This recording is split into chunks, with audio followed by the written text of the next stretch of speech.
Hello everyone. So my last video talking about balance sheets has the highest like to dislike ratio across my entire channel. So thank you so much to everyone who liked that video. And now I want to talk about income statements, which is another one of the three key financial statements when you're looking at businesses. So the purpose of an income statement is to show you the profit or the loss that a business is generating. Income statements also show you the gross and operating margins of the business, which are also very important numbers to know. You guys may have heard the terms top and bottom lines, and the income statement is also where these two numbers come from. So there are quite a few key numbers that we need to look for on the income statement. So just like my balance sheet video, I want to hop into some real world examples to show you guys some income statements and some red flags that we can all watch out for. So let's just hop right into it.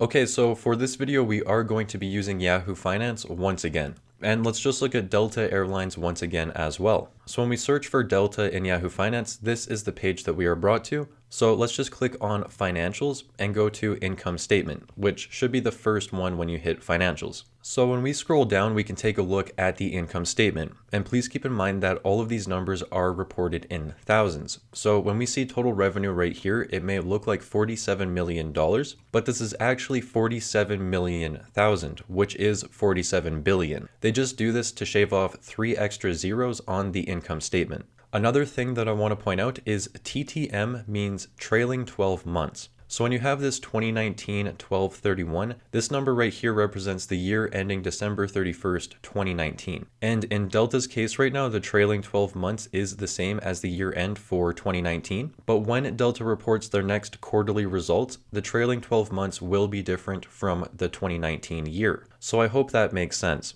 But now right off the bat at the top of the income statement, we have the total revenue that the business has generated. So this total revenue number is the total amount of revenue that the business generated before paying any operational expenses. And then the next line down is cost of revenue. So the cost of revenue is the total cost of manufacturing and delivering a product or service to the customers. So you have to think that every business has a bunch of different expenses that are required to actually generate the business revenue. And then underneath cost of revenue, we have gross profit. And what gross profit is essentially just the amount of money left over after paying all of the costs of the revenue. And the gross profit is simply calculated by taking the total amount of revenue minus the cost of that revenue, and you're left with your gross profit. Your gross profit is also what you use to find your gross margin. So if we take out the calculator, we can do an example. So we can take the gross profit of Delta Airlines, which is about $10.3 billion, and we can divide it by the total revenue that the business generated, which is just over $47 billion. And when we divide the gross profit by the total revenue, we get 0.22. And if we times this number by 100%, we get 22%. So if we round up, this number would be 22.1%. And this 22.1% is Delta's gross margin. But now let's move down to operating expenses. So right here we have selling, general, and administrative expenses. So we can go directly to Investopedia and see the definition of selling, general, and administrative expenses. So Investopedia says, selling, general, and administrative expense, or SG&A, is reported on the income statement as the sum of all direct and indirect selling expenses and all general and administrative expenses, G&A, of a company. SG&A, also known as SGA, includes all the costs non-directly tied to making a product or performing a service. That is, SG&A includes the costs to sell and deliver products and services and the cost to manage the company. So SG&A includes things such as marketing and paying all of your employees. So we can see here on Delta's income statement that they spent just under $2 billion on selling, general, and administrative expenses. Now, if you guys want to go and find exactly how much they spend on different things, you're going to have to go to Delta's website and look at their actual reported income statement, where they break down all of these numbers even further. So what Yahoo Finance does is they just take all of these expenses and add them up into one nice place. So you only go to Delta's reported income statement if you want to find the specifics on what they're spending their money on. And I also want to let you know that some other companies on Yahoo Finance will have more operating expenses. In Delta's case, they only have their selling, general, and administrative expenses here on Yahoo Finance. And right under SG&A, we have the total operating expenses. And for Delta, we can see that their total operating expenses are about $3.7 billion. So what we can do here is we can take 3764 and minus 1993, which is the SG&A expenses for Delta. And we are left with about $1.7 billion that is not being reported here on Yahoo Finance. So if you want to go and find out what this other $1.7 billion of operating expenses is, again, you're going to have to go to Delta's income statement. But again, Yahoo Finance is accurate when they report their total operating expenses. So this $3.7 billion number right here, you can trust. Okay, and then the next line here is operating income or loss. And in Delta's case right here, we can see that they have $6.6 billion in operating income. So if this number right here was negative $6.6 billion, then that would be reported as an operating loss. But since this number is not negative, it means that the business actually generated operating income. So how you get your operating income is you take your gross profit and you minus all of your total operating expenses.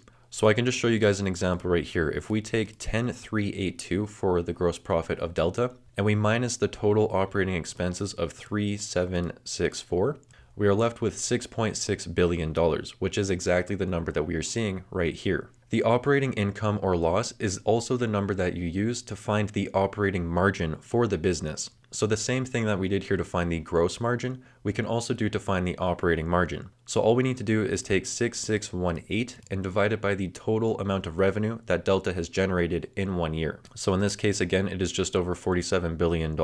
And when we do this calculation, we get 0.40. So we times this by 100% and we get 14.0%. And this would be the operating margin for Delta. And I want to let you guys know that a typical good operating margin is around 15%. That is kind of the average operating margin for a business to generate. And the higher the operating margin is, the better for the business. So let's just think about this. If Delta is generating $47 billion in revenue, as a shareholder, you're going to want Delta to keep as much of this total revenue as profits for the business. So if their total operating expenses were insanely high, it means that the business is not actually keeping as much of the money that the business is generating as profits. So for example, if Delta's total operating expenses were like $20 billion, then the company would be operating at a loss because the total operating expenses would be greater than the gross profit that the business is actually generating. And on the flip side, if Delta's total operating expenses were only $1 billion, then the company would be generating a higher operating income, which means the company would be generating a higher profit. So this is really why you want to pay attention to your operating margins, because it tells you how much of the total revenue is actually profits for the business. So I hope that all makes sense, and we will be getting into some companies that have terrible operating margins, and I will be showing you guys what that looks like. Okay, so now let's keep moving down the income statement. So right here we have our interest expense. And quite literally what this is the amount of interest that the business has paid. So in Delta's case right here, we can see that they have paid $301 million in interest in the last 12 months. And this interest expense could be the interest on bonds, loans, lines of credit, pretty much anything. Any interest that the business has had to pay will be reported right here. And then the next line down is total other income or expenses net. And for this one, I also have a definition. So this says definition of other income or expenses. Income and expenses generated or lost from sources not directly related to a business's core operations. So essentially what this number is other expenses or income that the business has generated that are not related directly to the business's core operations. So this really could be any number of different things. And in Delta's case, they generated negative $119 million.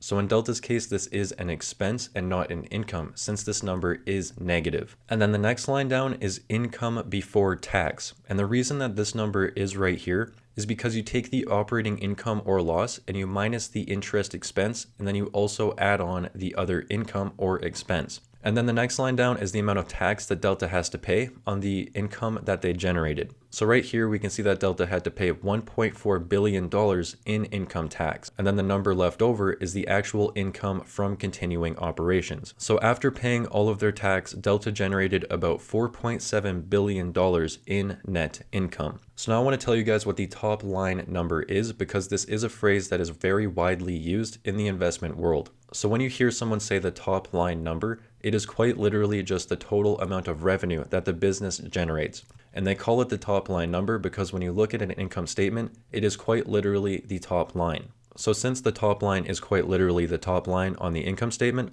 the bottom line is also quite literally the bottom line, which is the net income. So when you hear someone say that helps your bottom line or that increases your bottom line, It just means that it increases your net income, or the amount of money that the business actually generates. Okay, so now that we have gone through the income statement, let's take a look at what we actually need to be looking for and what is considered good or bad on the income statement. The first thing that you want to be looking for is the operating income or loss. So you definitely want the operating income to be a positive number, because if the operating income is a negative number, it means that the business is generating a loss and not a profit. So in Delta's case right here, we can see that the operating income is a positive number, so the business is actually generating money. And the same thing applies for the net income number. You want the net income number to be positive. And the next thing you're going to want to do is take a look at the historical numbers here. Now, Yahoo Finance only goes back 4 years, and if you guys can find a program that goes back 10 years, I would recommend looking back 10 years. The program that I use to find my 10-year financial statements is Questrade, which is my broker. And on Questrade, you can see that they go all the way back to 2010. So if you guys are with Questrade, then you have access to this. And if you guys are not with Questrade, then I would recommend finding somewhere where you can look back the full 10 years. I just want to show you guys Yahoo Finance because it's a free platform that a lot of traders such as myself use. So in Delta's case here, we can see in 2016, they generated $39 billion in revenue.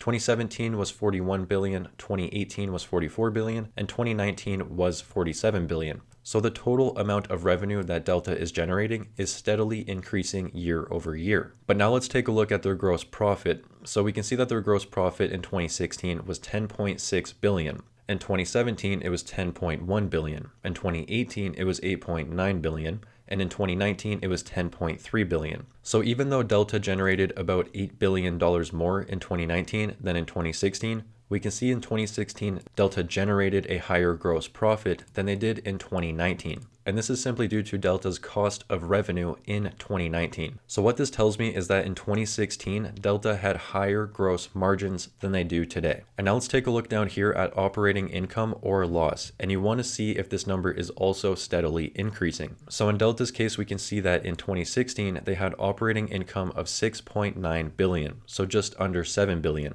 And then it went down to $6.1 billion in 2017, and then even further down to $5.2 billion in 2018. And now it is back up here to $6.6 billion. But $6.6 billion is still under that $6.9 billion that they generated in 2016. So in Delta's case, you can see that their operating income was going down, but now it is starting to come back up. And then when we take a look at Delta's net income, in 2016, they had $4.3 billion in net income. 2017 was $3.5 billion. 2018 was $3.9 billion, and then 2019 was $4.7 billion. So Delta's net income is actually higher in 2019 than it was in 2016. And if we take a look through the financials, we can see that it's most likely due to this income tax expense. So Delta only had to pay $1.4 billion in income tax in 2019, whereas in 2016, they had to pay $2.2 billion. So this tells me that most likely the tax that airlines have to pay lowered from 2016 to 2019. And since their income tax expenses are lower, it means that the business is now generating a higher net income. So this is one way that you can use an income statement to look around and see what the actual expenses are.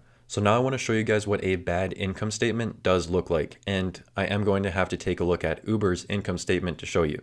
So right off the bat, we can see that Uber's total revenue in 2016 was $3.8 billion, and in 2019, it was $14.1 billion. So in terms of revenue, Uber is generating a lot more revenue in 2019 than they were in 2016. So let's just skip down to gross profit. So in 2016, Uber had a gross profit of $1.6 billion, and in 2019, they had a gross profit of $6.9 billion. So their gross profits are also increasing very dramatically. But when we go down to the operating expenses, this is where things start to get a little bit worse. So let's just take a look at the operating income or loss. So in 2016, we can see that Uber was generating a loss of $3 billion. And now all the way over here in 2019, they are losing $8.5 billion. And this is just due to their operating expenses. In 2019, Uber had $15 billion in operating expenses versus their operating expenses of $4.6 billion in 2016. So even though Uber's total revenue is going up significantly, their operating expenses are also significantly going up. And they're actually going up faster than the company is generating new revenue. And this is why you're seeing your operating income continually growing and getting bigger and bigger. So I know that I might be offending a few people here because I know that Uber is kind of a polarizing company where people either love it or they hate it. But I'm not talking about Uber as an investment. I'm just talking about looking at their income statement and showing you guys just what I see. And this is one of the red flags that I want to point out, is when the company's revenue is increasing, but their operating income is decreasing, because it just means that the business is generating more revenue, but the actual profits that the business is generating keeps going down and down and down. So they're having to pay more and more to actually generate this revenue. You know what? Now that I'm looking at this too, Uber's total operating expenses are actually more than their total revenue. So Uber is paying more in operational expenses than the company is actually even bringing in. So this is actually quite a big red flag, and these are the type of things that you can identify when you do take the time to look through some income statements. So now I want to show you guys a fantastic income statement, because Delta's was kind of up and down, and then in Uber's case, the revenue was going up and the operating income was continually going down. So now I want to show you guys Google's income statement, because this is a phenomenal income statement. So right off the bat up here, we can see that the top line, or the total revenue, is increasing dramatically year over year. In 2016, they reported $90 billion in total revenue. And then over here in 2019, it's all the way up to 161 billion. So that is a massive increase. And we can also see that the gross profit is increasing as well. They did 55 billion in gross profits in 2016 and 89.9 billion in 2019. So let's go down to operating income or loss. And we can see that in 2016, Google was generating 23 billion in operating income. And over here in 2019, they are generating just under 36 billion. So Google is a business where the total revenue is increasing and their operating income is also increasing with that total revenue. So this is what you want to see on a business's operating income. You want to see the total revenue and the total operating income increasing together, because it means that as the revenue of the business continues growing, the profits that the business gets to take in is growing with it. And that is what you want to see on the income statement. All right, and that's pretty much going to wrap up the video. And if you guys haven't seen my previous balance sheet video, I would also recommend going and watching that one to gain some more insights into the financial statements of the businesses. I also want to let you guys know that I have been getting asked a lot recently to build some sort of course or extra content for you guys to learn how I analyze companies and do everything. And I am actually building a course as we speak that will cover everything from the basics of investing all the way up to how to invest in your first business and how to analyze companies confidently. So the course is in the works for those of you who are asking for it, and I expect to have it done probably before the end of May. I'm putting a ton of work into it and I want to make it the best course possible. So expect some sort of announcements on my channel before the end of May if you want to grab a copy. And with all that being said, if you guys enjoyed this video, then please remember to just leave a like on it. I really appreciate it and it really helps grow my channel. And if this is your first time on my channel and you want to see more content like this, then please consider subscribing, because that would also be pretty awesome. And that's going to wrap up the video. So thank you guys so much for watching, and I really hope to see you again in the next one.